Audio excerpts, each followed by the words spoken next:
আজ তোমাদের একটা বুদ্ধির পরীক্ষা নেব। উত্তর দিতে পারলে বুঝবো মাইনে দিয়ে আমি ঠিকঠাক লোকজনই পুষছি, আর না পারলে বুঝবো কতগুলো আহাম্মককে প্রতিপালন করে যাচ্ছি। ঠিক আছে মহারাজ, প্রশ্ন করুন। কেউ না পারলেও আমি জানি যে আমি ঠিক পারবো। সকলে তাহলে শোনো, তোমাদের প্রত্যেককে 1 টাকা করে দেওয়া হবে, আর সেই 1 টাকায় এমন জিনিস কিনে আনতে হবে যা দিয়ে একটা ঘরকে ভরিয়ে তোলা যায়। এ আবার কিরকম বদখচ প্রশ্ন? হ্যাঁ, মাত্র 1 টাকা দিয়ে জিনিস কিনে ঘর ভরিয়ে তুলতে হবে? না মহারাজ, ও আমি পারবো না। তুমি যে পারবে না সেটা আমি ভালো করেই জানতাম। মাথায় তো তোমার ঘিলু বলে কিছু নেই, পুরোটাই গোবর, তাও আবার পচা।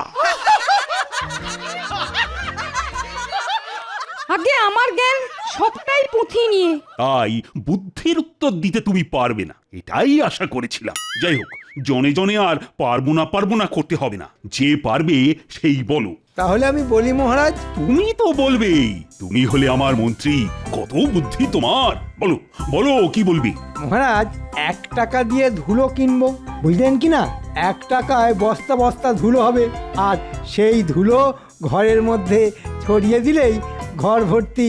কি মহারাজ, ঠিক বলেছি কি না? আমার মাথায় কত বুদ্ধি। ওটা বুদ্ধি নয়, ওটা হলো দুর্বুদ্ধি। যেটা তোমার মাথায় বেশ ভালোই আছে। এই আহাম্মক, ধুলো দিয়ে ঘর ভরিয়ে দিলে সেটা কি আর ঘর থাকবে? সেটা তো তখন আস্তাকুড় হয়ে যাবে। না মানে থাক, আর কাঁদুনি গাইতে হবে না। ছি ছি ছি ছি। এই তুমি হলে আমার মন্ত্রী? আমার ভাবতেই লজ্জা হচ্ছে যে তোমার মতো একটা আকাট কিনা আমার মন্ত্রী। গোপাল, এবার তুমি বল। আগে মহারাজ, 1 টাকা দিয়ে আমি একটা বড় দেখে মাটির প্রদীপ, তেল আর পলতে কিনে আনবো। তারপর অন্ধকার ঘরে প্রদীপ জ্বালিয়ে দিলেই প্রদীপের আলোয় সারা ঘর ভরে যাবে। এই না হলে গোপাল। জয় গোপালের জয়, জয় গোপালের বুদ্ধির জয়। শেখো শেখো মন্ত্রী, শেখো, এখনো সময় আছে। পারলে ছুতো এ নাতায় গোপালের সমালোচনা না করে ওর কাছ থেকে শেখো। না হলে যতই চেষ্টা করো না কেন, সারা জীবন বুদ্ধির খেলায় তোমায় গোপালের কাছে হেরেই যেতে হবে। কিন্তু তোমার মুখ থেকে আর একটা কথাও শুনতে চাই না। তবে একটা কথা আজ কান খুলে শুনে নাও, গোপাল যদি আমার সম্পদ হয়, তাহলে তুমি হলে আমার চলমান আপদ। যাও যাও, দূর হয়ে যাও, তোমার মুখ আর দেখতে চাই না। আমাকে কি আপনি তাড়িয়ে দিচ্ছেন মহারাজ? তাড়িয়ে দিতে পারলে তো ভালোই হতো, কিন্তু কি করব বলো? বাড়িতে একটা কুকুর বেড়াল পুষলেও কেমন একটা মায়া পড়ে যায়। তাড়িয়ে দেব বললেই তো আর তাড়িয়ে দেওয়া যায় না। তাই থাকো, তবে ওপরওয়ালা যে মাথাটা তোমায় দিয়েছেন তার মধ্যে দুর্বুদ্ধির বদলে একটু সুবুদ্ধি ভরে রাখার চেষ্টা করো। যাও, আজকের মতো রাজসভা শেষ।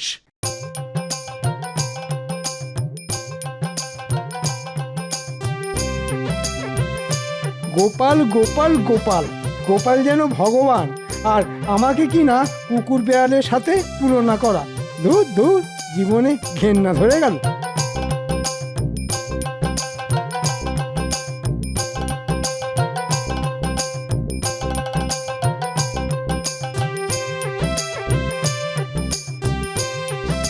পুটিন মা, বলি ও পুটিন মা, পুটিন মা।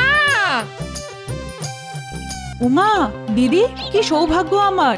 আমার বাড়িতে দিদির পায়ে ধুলো পড়লো। এসো এসো, ভেতরে এসো।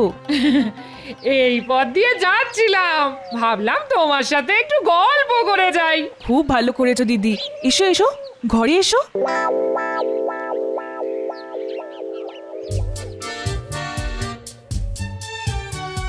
আরে কি হলো কি? রাজসভা থেকে ফিরে কখন থেকে দুটো ভাতের জন্য বসে আছি। বলি, ভাত দেবে নাকি? দিচ্ছি দিচ্ছি। আমার তো আর 10টা হাত নেই যে বলা মাত্র ভাতের থালা সামনে চলে আসবে।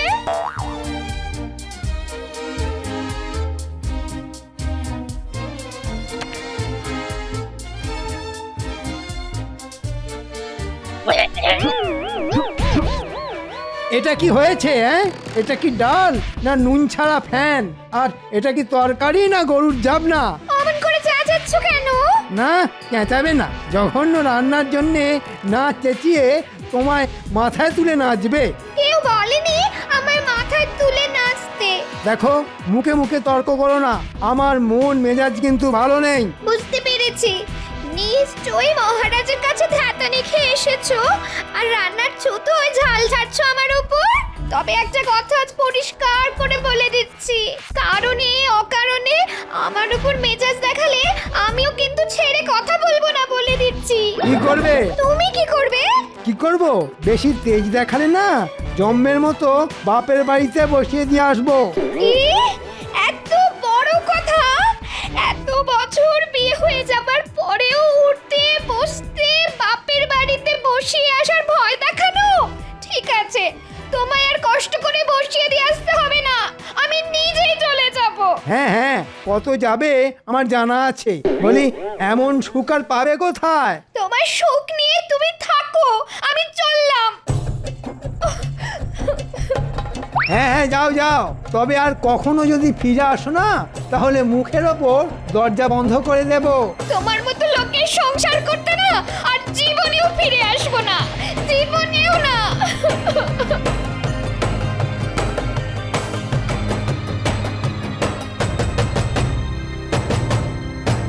আর একটু বসলে হতো না দিদি?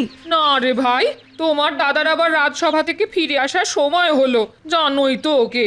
ফিরে এসে আমায় দেখতে না পেলে আবার হই চই বাঁধিয়ে দেবে গো। তাহলে কথা দিয়ে যাও, আরেকদিন আসবে। আসবো আসবো, আরেকদিন ঠিক আসবো খন।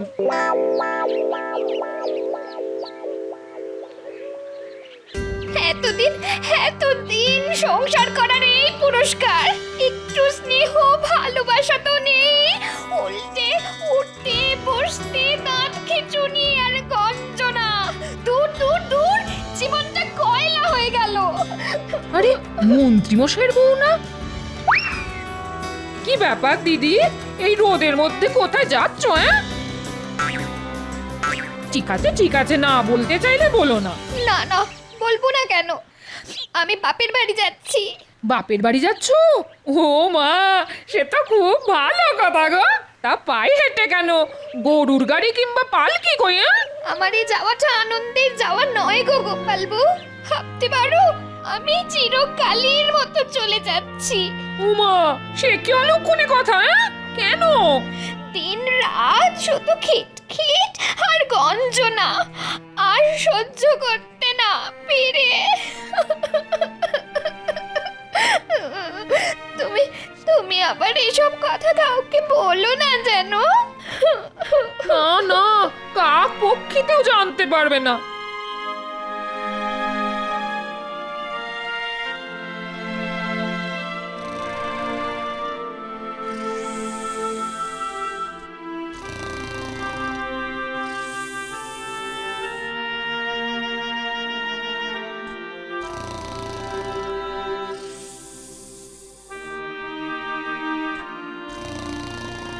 ওই দেখেছো, রাজসভা থেকে ফিরে এসে কেমন নাক ডাকিয়ে ঘুম হচ্ছে। ওহ, যেমন খাওয়া তেমন ঘুম। এই ওঠো বলছি, ওঠো ওঠো ওঠো। এই, কি হলো কি? হ্যাঁ, ঠেলা মারছো কেন? কথা আছে। কি কথা? মন্ত্রীমশাইয়ের বউ আজ গৃহত্যাগ করেছে। হ্যাঁ, দেহত্যাগ করছে? সে কি, কখন, কি করে? আচ্ছা, ঘুমিয়ে ঘুমিয়ে কি কানের মাথাও খেয়ে ফেলেছ নাকি? দেহত্যাগ আবার বললাম কখন? বললাম গৃহত্যাগ, গৃহত্যাগ। ও তাই বলো। তাই সংবাদটা কোথা থেকে পেলে? আরে পুঁটিদের বাড়ি গেছিলাম না, আসার পথে মন্ত্রীর বউয়ের সাথে দেখা। পায়ে হেঁটে বাপের বাড়ি যাচ্ছে গো। জিজ্ঞেস করতে বললো মন্ত্রী মশাইয়ের খিটখিট আর গঞ্জনার জন্য চিরকালের মতো চলে যাচ্ছে। বুঝতে পেরেছি, মন্ত্রীর আজ মাথা গরম, তাই হয়তো যত মেজাজ সব বউয়ের উপর দেখিয়েছে। মেজাজ গরমের কারণ কি শুনি? সে আর বলো না, মহারাজ যে আজ আচ্ছা করে করকে দিয়েছেন ওকে। যাকে যাক, এসব কথা আবার পাঁচ কান করো না জানো। না না, পাঁচ কান করতে যাব কেন? শুধু তোমাকেই যা বলার বললাম। হ্যাঁ ঠিক আছে ঠিক আছে, এখন যাও দেখি, গিয়ে তেল কাঁচা লঙ্কা দিয়ে 4টি মুড়ি মেখে আনো তো দেখি, বড্ড খিদে পেয়েছে বুঝলে।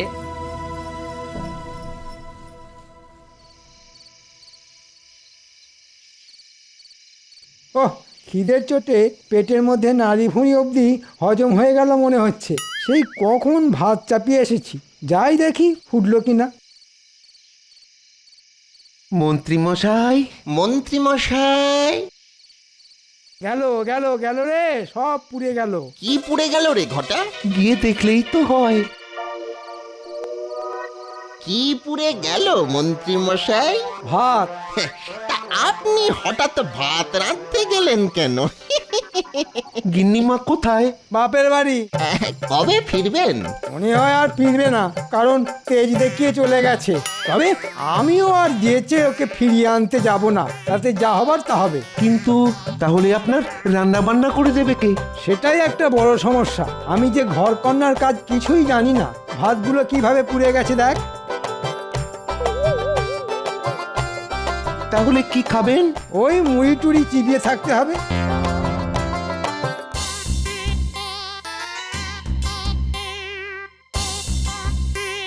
মন্ত্রীর বউ বাপের বাড়ি চলে গেছে, একটি উঁকি মেরে দেখে আসতে হচ্ছে মন্ত্রী একা একা কি করছে।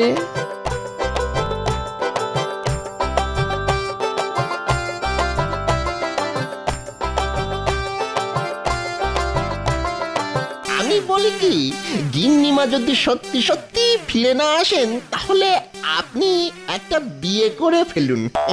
বিয়ে এই বয়সে কে দেবে আমায় মেয়ে? কি যে বলেন না, আপনাকে কে মেয়ে দিতে চাইবে না?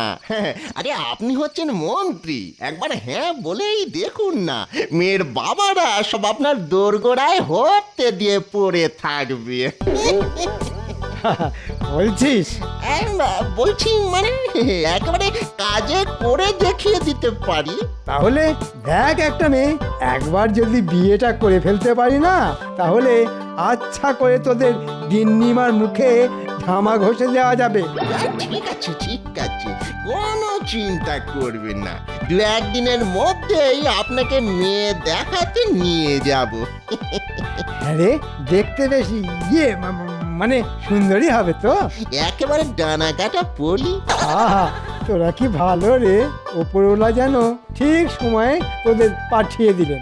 তাহলে এই সব যুক্তি হচ্ছে, একটা বউ যেতে না যেতেই আরেকটা বিয়ে করার মতলব। ঠিক আছে মন্ত্রী, তোমার দ্বিতীয়বার বিয়ে আমি দেব।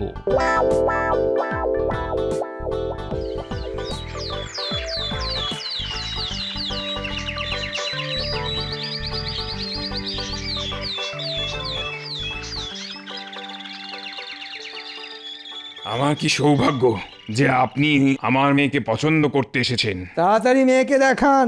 হ্যাঁ হ্যাঁ হ্যাঁ, এই তো আনতে বলছি। কি গো, আরে শুনছো? আরে খুকিকে নিয়ে এসো।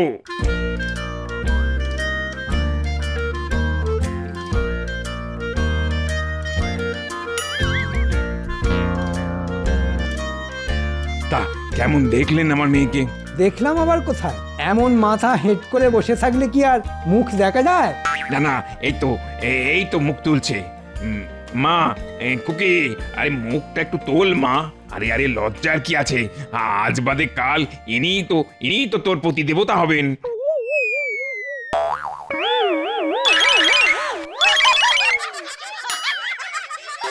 বটা, আগে এই তোর ডানা কাটা পড়ি।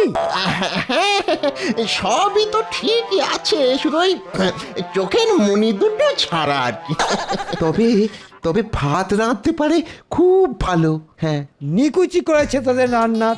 মস্করা হচ্ছে, আমার সঙ্গে মস্করা হচ্ছে। আজ তোদের মেরেই ফেলবো। দাঁড়া দাঁড়া বলছি, দাঁড়া দাঁড়া।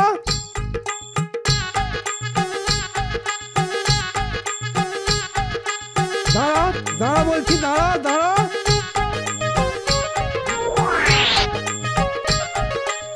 ও গোপাল দাদা, আমাদের বাঁচাও, আমাদের বাঁচাও। আরে আরে কি হয়েছে সেটা না বললে বাঁচাবো কি করে? আমার সঙ্গে প্রবঞ্চনা, ডানা কাটা পরীর নাম করে তেরা মেয়ে দেখানো। পাত্র হিসেবে আমি কি এতটাই খারাপ? টেরা মেয়ে পাত্র? কি হয়েছে মন্ত্রী মশাই, কারো বিয়ে নাকি? সেটা তোমার না জানলেও চলবে। ঠিক আছে, পরে বুঝে নেব তোদের।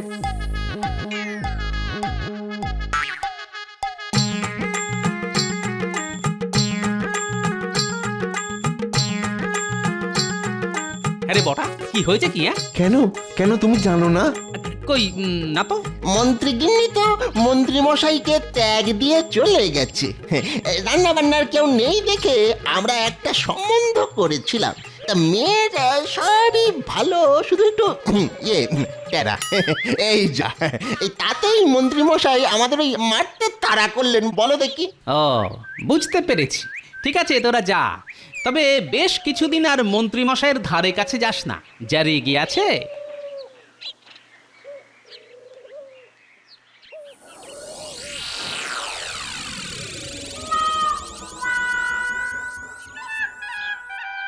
ওহ, কি পোড়া কপাল আমার! আমি এ রাজ্যের মন্ত্রী, ঘরে সোনাদানা টাকা পয়সা কোনোটারই অভাব নেই, তবুও বিকিরির মতো মুড়ি চিবোতে হচ্ছে। মন্ত্রীমশাই, ও মন্ত্রীমশাই! উফ, ঠিক এই সময় টেকোটা আবার এলো কেন?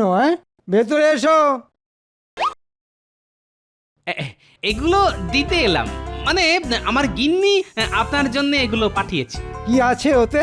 ওই সামান্য কিছু খাবার দাবার, ভাত, মাছের মাথা দিয়ে ডাল, রুই মাছের কালিয়া, পুঁটি মাছের টক। আমার জন্যে? কই দেখি দেখি। উই বাবা, কত খাবার!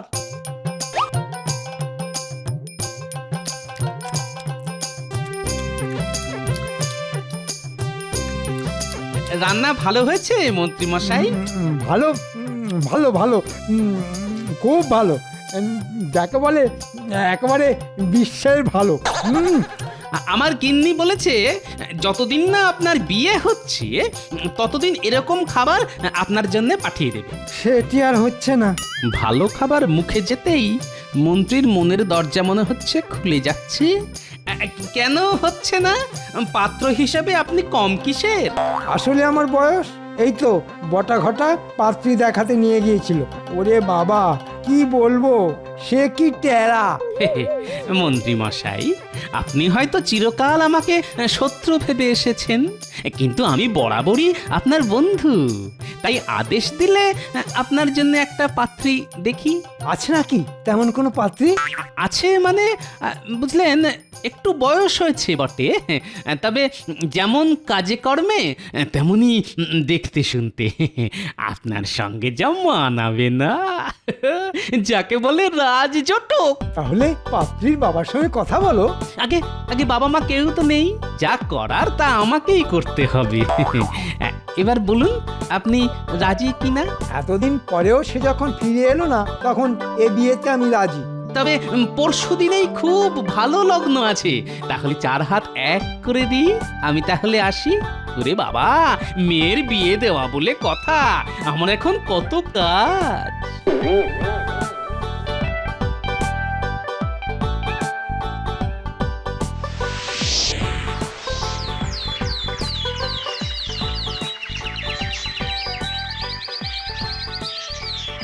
কি বলছো কি গোপাল? আগামীকাল মন্ত্রীর দ্বিতীয়বার বিয়ে, আর এই বিয়ের ঘটক হলে কিনা তুমি? শুধু ঘটকই নই মহারাজ, সেই সাথে কন্যাপক্ষ বটে, আর বিয়েটাও হচ্ছে আমার বাড়িতে। না না গোপাল, না, এ তুমি মোটেই ভালো কাজ করনি। কোথায় বুদ্ধি খাটিয়ে মন্ত্রী আর মন্ত্রীর বউয়ের মধ্যে মিলমিশ করিয়ে দেবে, তা না করে ওদের সম্পর্কটা চিরকালের মতো ভেঙে দিলে। এখন সেই মেয়েটার কি হবে সেটা একবার ভেবে দেখেছো? না না, এ বিয়েতে আমি যেতেই পারবো না। রানীমা, আপনি তো আমাকে সন্তানের মতো দেখেন, যদি দেখে থাকেন তাহলে একবার অবশ্যই আসুন এই বিয়েতে। দেখবেন আপনার গোপাল এমন কিছু করবে না যাতে আপনার কষ্ট হয়। কি জানি বাবা, কি যে করতে চাইছো তুমি? তোমাকে বোঝা আমার কম নয়, তবে নিমন্ত্রণ যখন করতে এসেছো তখন আমরা দুজনেই ঠিক সময় পৌঁছে যাব।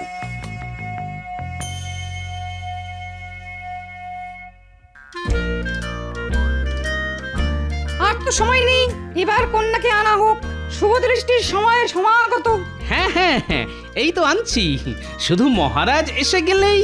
আমরা এসে গেছি গোপাল। তাহলে শুরু হোক শুভ দৃষ্টি। পাত্রীকে নিয়ে এসো। চলুন মন্ত্রী মশাই, শুভ দৃষ্টি করবেন, চলুন। দেখবেন পাত্রীকে দেখলেই একেবারে গলে যাবেন।